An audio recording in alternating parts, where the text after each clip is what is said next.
কালকে কতই ফেব্রুয়ারি আছে? প্রপোজ ডে কবে? 14ই ফেব্রুয়ারি, 13ই ফেব্রুয়ারি প্রপোজ ডে। তুমি করবে নাকি? তারিখ মনে রেখেছো? বিয়ে হয়ে গেছে? আচ্ছা ঠিক আছে, আলহামদুলিল্লাহ। এই ইহুদিদের কালচার গুলো এলো কি করে আমাদের কাছে? আপনাকে একটা একটা করে প্রুফ দেব। যারা এই মৌলবীদের প্রতি ঘৃণা রাখেন, আলেমদের প্রতি যারা বিদ্বেষ রাখে, যারা এই মাদ্রাসার প্রতি ছোট মনোভাব রাখে, আমি এখানে চ্যালেঞ্জ ছুড়ে বলে যাচ্ছি, এই মুর্শিদাবাদের যতগুলো মাদ্রাসা আছে এগুলোতে জায়গা থাকবে না। ইমামের বেতন আর মাদ্রাসা শিক্ষকের বেতন 50,000 করুন, ডাক্তার মাস্টাররাও ছেলেকে মৌলবি করবে। কিন্তু এরা জানে মৌলবি হলে 5,000 টাকা বেতন পাবে, 3,000, তার থেকে ভালো ডাক্তার কর, লোকের পেট ফেরে পয়সা নিবে। 50 পয়সার ওষুধ 5 টাকায় বিক্রি করবে। রাগ করেন না, আমি হক কথা বলে যাচ্ছি, গায়ে লাগবে, কিন্তু এই কথাগুলো রাতের বেলায় যখন শুয়ে অনুশোচনা করবেন, ভাববেন, আপনার বিবেককে বাধা দেবে, আমাকে গালি দেবেন, কালকে রিপিট জলসাটা শুনবেন, শুনেন আপনার বিরুদ্ধে কতগুলো চক্র রেচে দেওয়া হয়েছে। আপনার ঈমানকে বাঁচানো দুর্দায় হয়ে গেছে। আপনার বাড়িতে সুদ ঢুকিয়ে দেওয়া হয়েছে, আপনার বউকে সুদখোর বানানো হয়েছে, আপনাকে সুদখোর বানানো হচ্ছে। আপনি জানেন না বন্ধন লোন আপনার ঘরে ভরে দেওয়া হয়েছে, গ্রুপ লোন আপনার বউকে ঢুকিয়ে দেওয়া হয়েছে। বড় কষ্ট লাগে, আপনি নামাজ পড়েন, আপনার বউ লাইন দিয়ে দাঁড়িয়েছে গ্রুপ লোন নিতে, বেপরদায় গিয়ে, আর আপনি বলছেন আমি জান্নাতে যাব। জান্নাতে যাওয়া তো দূরের কথা, যে যুগটা শুরু হয়েছে 100টা নামাজির মধ্যে 98 জন জাহান্নামে যাবে লেখেলেন, তার প্রুফগুলো দিয়ে যাব। আর এই সমাজকে ধ্বংস করা হচ্ছে শিক্ষিত মানুষের দ্বারা। কি বুঝলেন? কোরআনে শিক্ষার বুনিয়াদ রেখেছে, ইকরা বিসমি রাব্বিকাল্লাযী খালাক, পড়ো। ইসলামে শিক্ষার বুনিয়াদ রাখা হয়েছে। আল্লাহর কসম, নবীজি সাল্লাল্লাহু আলাইহি সাল্লাম শিক্ষার কথা তো বলেছেন, কিন্তু সর্বপ্রথম নবীজি যেটা বলেছেন সেটা হচ্ছে আদর্শের কথা। যে জাতির কাছে আদর্শ নেই, সেই জাতি কখনো কামিয়াবি লাভ করতে পারবে না। যে জাতির কাছে এডুকেশন আর আদর্শ নেই, যে জাতির কাছে দ্বীন নেই, সেই জাতিকে নিয়ে খেলা করা খুব সহজ। আমার মতো একটা মৌলবীকে নিয়ে খেলতে বলো তো। যারা রাজনীতিবিদ আছে, আমরা মৌলবীরা যদি রাজনীতিতে নেমে আসি না, তোমাদেরকে দরিয়ার মধ্যখানে ডুবিয়ে দেবো আমরা। কেন? আল্লাহ সেই ইলমটা দিয়েছে, তোমরা আমাকে নিয়ে খেলতে পারবে না। শিক্ষিত লোককে, একটা ছেলে যার মধ্যে দ্বীন আছে আর এডুকেশন আছে, তাকে নিয়ে খেলতে পারবে না। আজকে পশ্চিম বাংলার মাটিতে নয়, এই ভারতের মাটিতে মুসলমান এমন একটা পাত্র হয়েছে, যেমন একটা রুটি ছুললে 7টা কুকুর মারামারি করে, এদিকে কুকুরের মতো ব্যবহার করছে প্রত্যেকটা রাজনৈতিক দল। রাগ করবেন না, আমি কোন রাজনৈতিক বক্তা নয়। আমার ভাই, আপনি আপনার ঈমানকে বাঁচান, আর বাঁচাবেন এডুকেশনের দ্বারা, দ্বীনি শিক্ষার দ্বারা। যদি বলেন দুনিয়াবি শিক্ষা, শুনেন, এই পশ্চিম বাংলার যতগুলো জেলা আছে সব থেকে বেশি পাপে লিপ্ত মুসলমান, সেটা হচ্ছে মুর্শিদাবাদ জেলার শিক্ষিত সমাজ। এটা আমি চ্যালেঞ্জ ছুড়লাম আপনাদিকে। কে রাগ করবেন জানি না। যদি প্রুফ নিতে চান আমার সঙ্গে কাল কি বেলডাঙ্গা বাজারে দেখা করবেন, প্রুফ দেবো। কিসের প্রুফ শুনেলেন? এই মুর্শিদাবাদের ছেলেরা শিক্ষিত সমাজ, তারা এমন পাপে লিপ্ত আছে যে পাপটা পশ্চিম বাংলার কোন জেলার মুসলমান ছেলেরা বেশিরভাগ জড়িত নেই, সেটা হচ্ছে সমকামী। সমকামী এই মুর্শিদাবাদে আর কলেজ আর ইউনিভার্সিটির স্কুলের ছেলেরা জড়িত আছে। আমার কোন অমুসলিমকে নিয়ে মাথা ব্যথা নেই, কোন একটা বেঈমান কাফেরকে নিয়ে মাথা ব্যথা নেই। আমার মাথা ব্যথা আছে তো আমার মুসলমান যুবক আর যুবতীদিকে নিয়ে আছে।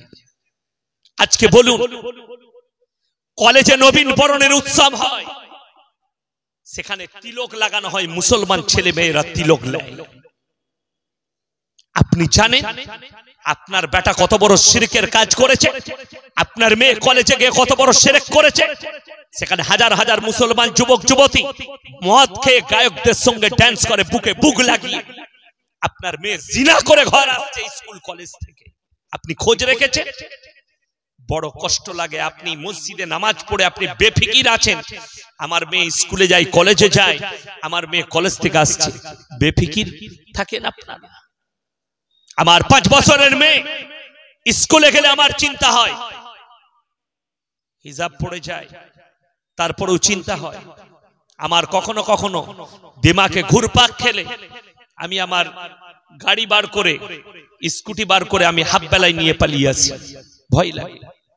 আমি নিয়ত করেছি, এই কারণে আমি জায়গা পর্যন্ত কিনে ফেলেছি, আমার নিজের মেয়েদিকে আমার স্কুলে পর্দার সঙ্গে এডুকেশন দেব, স্কুলে নয়।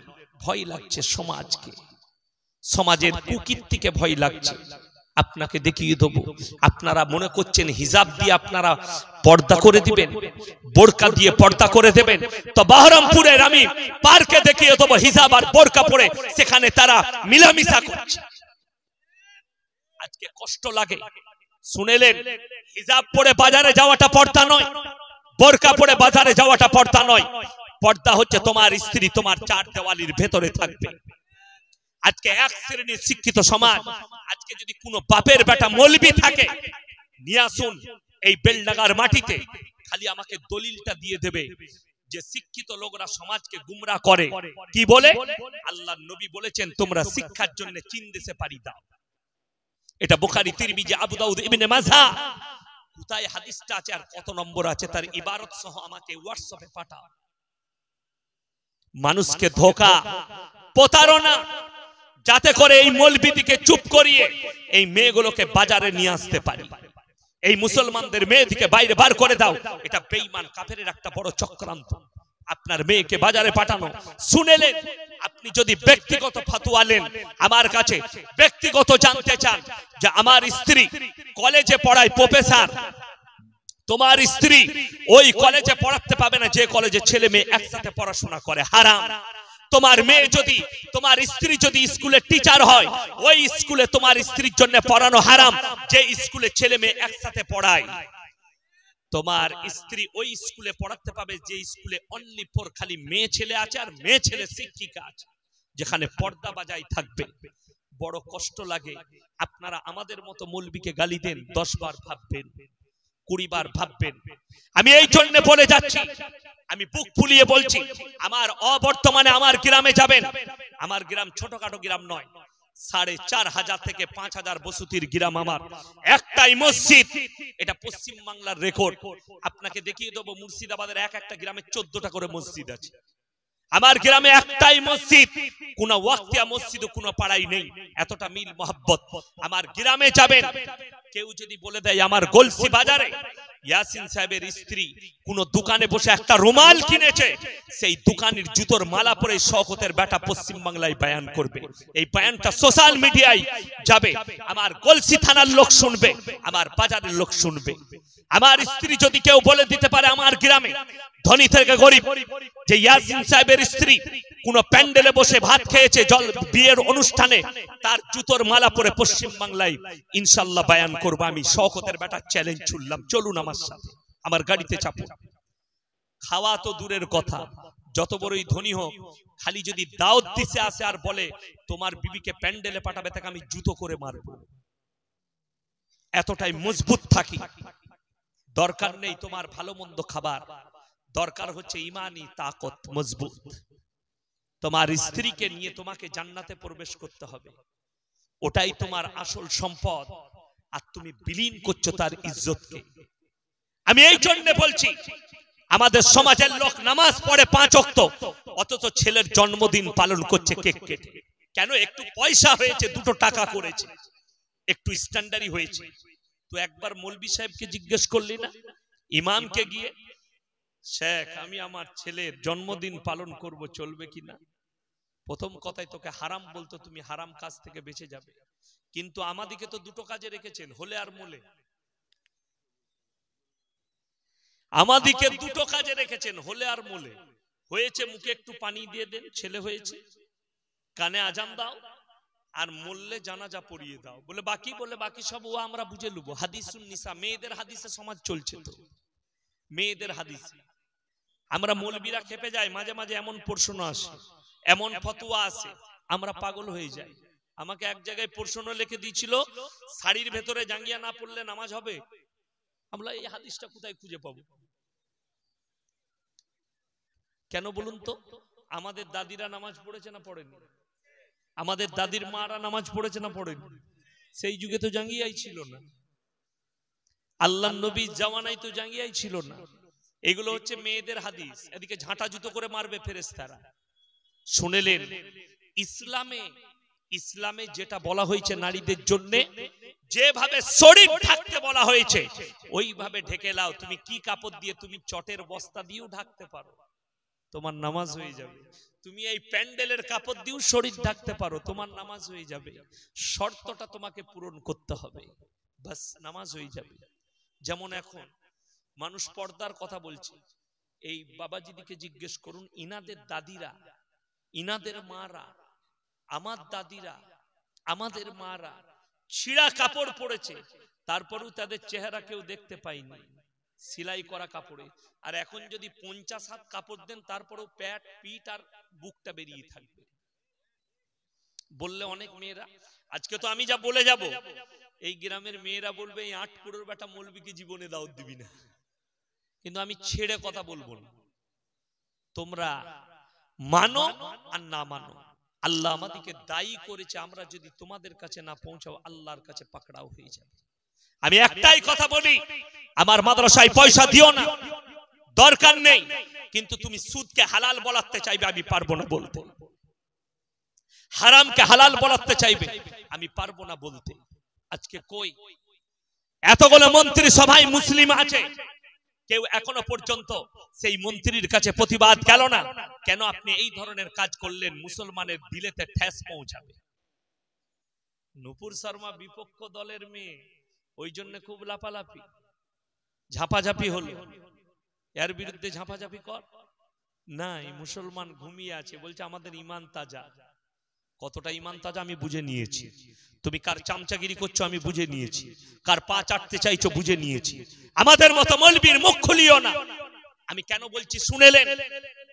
আমি বোম্বেতে ছিলাম, যখন নূপুর শর্মা কুরুচিকর মন্তব্য করেছে নবীজি সম্পর্কে, তখন কিন্তু জলসার সিজন ছিল না, বর্ষার সময় ছিল, ঠিক কিনা? তখন আমাদের অফ সিজন। আমি বোম্বে সফরে ছিলাম, যে কোনো কাজে গিয়েছিলাম মাদ্রাসা। তো আমি সকালবেলায় চা খেতে উঠেছি, ফজরের নামাজ পড়ে হোটেলে গেলাম, একটা উমর হোটেল বলে, চা খেতে বসেছি। আমার ফেসবুকে মেসেজ ঢুকলো, খুলে দেখলাম ফেসবুকে আমার আর আমার আব্বার ফটো দিয়ে আছে, আর পশ্চিম বাংলার জমিয়তে উলামা হিন্দের গ্রুপ লেখা আছে। সেখানে ছেড়েছে এই দুই মোল্লাকে, বাপ বেটাকে কোনো প্রতিবাদ সবাই খুঁজে পাওয়া যায় না, লিখেছে। আমি বললাম আমি কি অপরাধ করলাম? তারপরে খোঁজ নিলাম যে ছেলেটা ছেড়েছে সে কে। তখন দেখলাম কাঠমৌলবি। কি বুঝলেন? কাঠমৌলবি। এদের দ্বারা সমাজ ক্ষতিগ্রস্ত হচ্ছে, বড় কষ্ট লাগে। আমি তাদেরকে বুঝিয়েছি, শোনো, প্রতিবাদ কাকে বলো তোমরা জানো না। এখন আমি খুঁজছি সেই পাঁঠাটা কোথায় আছে, প্রতিবাদ করলি না। সেই মৌলবিটাকে খুঁজছি, পাঁঠা মৌলবিটাকে।